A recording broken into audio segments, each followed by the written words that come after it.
लंबे इंतजार के बाद आखिरकार भारतीय नौसेना के लिए रफाल मरीन फाइटर एयरक्राफ्ट खरीद की डील हो चुकी है। तकरीबन 63,000 करोड़ रुपए की इस डील में भारतीय नौसेना को 26 रफाल मरीन एयरक्राफ्ट मिलने हैं और ये एयरक्राफ्ट जिसके ऊपर से उड़ाए जाने हैं वो है स्वदेशी प्लेटफॉर्म, यानी कि स्वदेशी एयरक्राफ्ट कैरियर आईएनएस विक्रांत से इसको ऑपरेट कराया जाएगा। बहुत लंबे जद्दोजहद और अलग अलग तरीके के ट्रायल के बाद इसको चुना गया है। खास बात यह है कि इस रेस में रफाल मरीन के साथ साथ अमेरिका का सबसे बेहतरीन माने जाने वाला F-18 सुपर हॉर्नेट भी था, लेकिन उसको इस रफाल मरीन ने पछाड़ दिया। कई सारी खामियों के बावजूद रफाल ने अपनी खासियतों के चलते इस डील को जीता, क्योंकि अगर हम लोग बात करें एयरक्राफ्ट कैरियर के ऊपर से अगर कोई एयरक्राफ्ट उड़ाया जाता है तो उसमें कई अलग अलग तरीके की जो है स्पेसिफिकेशन जरूरी होती है। मसलन कि उसके विंग्स जो है फोल्ड होने चाहिए, लेकिन इस रफाल मरीन के विंग्स फोल्ड नहीं होते, लेकिन वो शॉर्ट रनवे से आसानी से पूरे लोड के साथ टेक ऑफ कर सकता है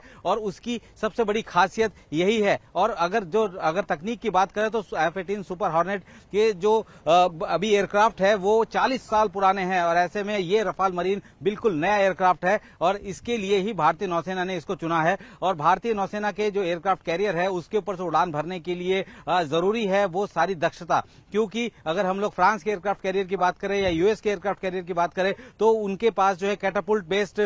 सिस्टम है, यानी कि उसमें उसको जो एक मशीन के जरिए जो है उसको जो है टेक ऑफ कराया जाता है। लेकिन यहाँ पे भारतीय नौसेना के पास जो एयरक्राफ्ट कैरियर है उसमें स्की जंप है, तो ऐसे में एक ऐसा एयरक्राफ्ट की जरूरत थी जो कि इस तरीके के जो सिस्टम से अलग होके वो आसानी से स्की जंप से उड़ान भर सके और रफाल मरीन उसमें बेहद कारगर साबित रहा और इसी वजह से रफाल मरीन को चुना है। इसकी खासियत बहुत ज्यादा है। खासियत सबसे बड़ी यह है कि ये 2200 किलोमीटर प्रति घंटे की रफ्तार से उड़ान भर सकता है, 57,000 फीट तक ये उड़ सकता है, साथ ही हर तरीके के इक्विपमेंट हर तरीके के हथियार लेकर ये उड़ान भर सकता है। और इसके लिए बहुत लंबी लड़ाई लड़नी पड़ी रफाल एम को, क्योंकि ये इस रेस में 2 ही प्लेयर थे और इस प्लेयर में जो है अमेरिका जो है इसमें सबसे पहले अपनी उसने जो है कई सारे बदलाव के साथ वो भारतीय नौसेना के पास आया था कि क्योंकि अभी तक इसके जो एयरक्राफ्ट है जो F-18 है उसको भी स्की जंप से उड़ने की जो है वो खासियत नहीं थी, उसके पास कुवत नहीं थी,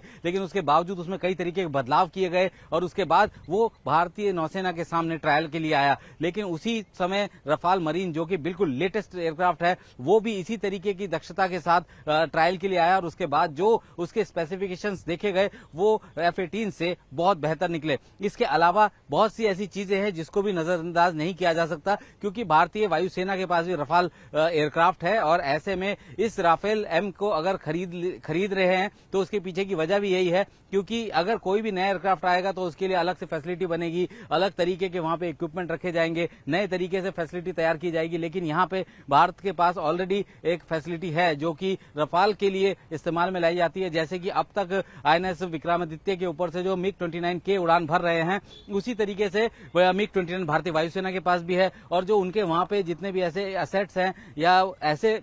जगह है जहां पे उनको आसानी से उनको जो है ट्रीट किया जा सकता है या उनका रख रखाव किया जा सकता है, तो ऐसे में उस फैसिलिटी का भी वो इस्तेमाल करते रहे हैं। तो अब ये रफाल मरीन आने के बाद एक तरीके से हम लोगों को वो सारे असेट्स भी पहले से ही मिले हुए हैं, ऑलरेडी जो है वो रफाल के लिए वो असेट्स तैयार है। और अब इसकी खासियत भी यह है कि जब एयरक्राफ्ट कैरियर से उड़ान भरेगा तो ये भारतीय